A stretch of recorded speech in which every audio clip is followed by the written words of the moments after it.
Comme vous le savez, j'ai connu plusieurs Magny-Montois dont la détermination à vouloir changer les choses était extraordinaire.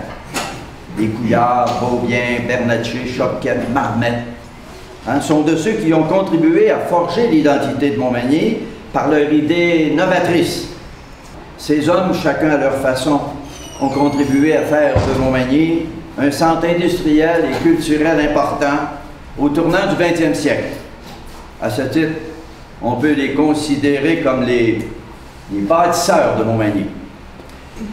Récemment, je me suis toujours demandé si nos jeunes élèves connaissaient ces hommes qui ont construit leur ville. S'ils pouvaient nommer les entreprises qu'ils ont dirigées ou identifier les laits qu'ils leur ont faits. Cela me semblait d'importantes questions. Et c'est pourquoi je les ai mis au défi de découvrir ces bâtisseurs de Montmagny dans le cadre d'un projet de recherche. Eh bien, aujourd'hui, j'ai le privilège d'animer cette rencontre qui présentera le fruit du travail de ces valeureux élèves de 5e année de l'école Beaubien. Mon personnage, c'est Nazar Bernatchez, comme je l'ai dit. Ce qui m'a le plus surpris, c'est de savoir que c'était le premier maire de la ville de Montmagny, parce qu'on habite à Montmagny, puis c'est notre ville. Puis aussi qu'il avait laissé sa maison, là, la maison Bernatchez, puis il y a encore des personnes Bernatchez qui habitent dans cette maison-là. Ce qu'on voulait par nos orientations culturelles stratégiques, c'est de tisser un lien avec les jeunes, tisser un lien avec le milieu scolaire. Ces jeunes-là ont eu l'occasion de faire des recherches sur des personnages à partir de documents de première main qui sont la Société d'histoire, par exemple, mais également à partir d'ouvrages qui ont été rédigés au fil du temps. Et aussi, donc, de connaître ce que ces personnages-là nous ont laissé comme legs matériels, c'est-à-dire des bâtiments, des outils, des monuments, et également des legs immatériels, c'est-à-dire donc la renommée de Montmagny comme capitale industrielle au tournant du 20e siècle, entre autres. Donc, c'est vraiment de contextualiser l'enseignement et de le rapprocher à leur milieu. Nous aussi, à Montmagny, on a vécu l'histoire et qu'il y a des personnages aussi qui ont influencé l'organisation de notre ville, qui ont eu un impact politique, économique, puis qu'aujourd'hui, on s'en rappelle encore.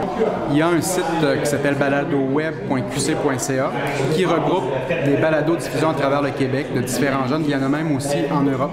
Et on va être capable, en accédant sur le site, d'aller chercher le balado, le télécharger sur des applications mobiles, donc soit une tablette ou un téléphone intelligent.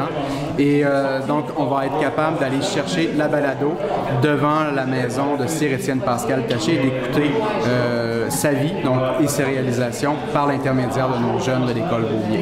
Il a été premier ministre du Canada uni, homme politique et colonel de la milice canadienne. Il était un homme courageux et déterminé.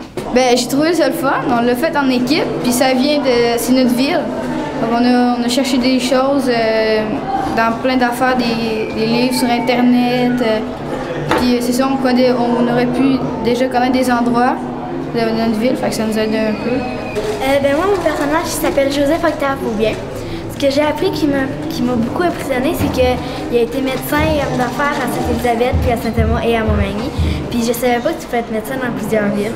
Je voudrais savoir, est-ce que tu es allé à la Société d'histoire à l'Ancienne Gare, tu es allé fouiller là-bas? Oui, on a vraiment beaucoup trouvé d'informations. Est-ce que c'était la première fois que tu te rendais à l'Ancienne Gare? En fait, je savais même pas qu'il était encore ouverte. J'avais vraiment aucune idée qu'il y avait des livres dedans. Je pensais juste que c'était une ancienne gare comme un musée. Mais je savais vraiment pas qu'on pouvait aller chercher des informations. Ça a été dynamisant et je dirais ressourçant parce que les jeunes, là, ça bouge beaucoup, mais on sentait qu'ils voulaient savoir. Ils venaient pour quelque chose de très, très précis. C'était pas de la récréation. Puis il y avait toujours des mains levées, puis ça a été fort agréable. Merci.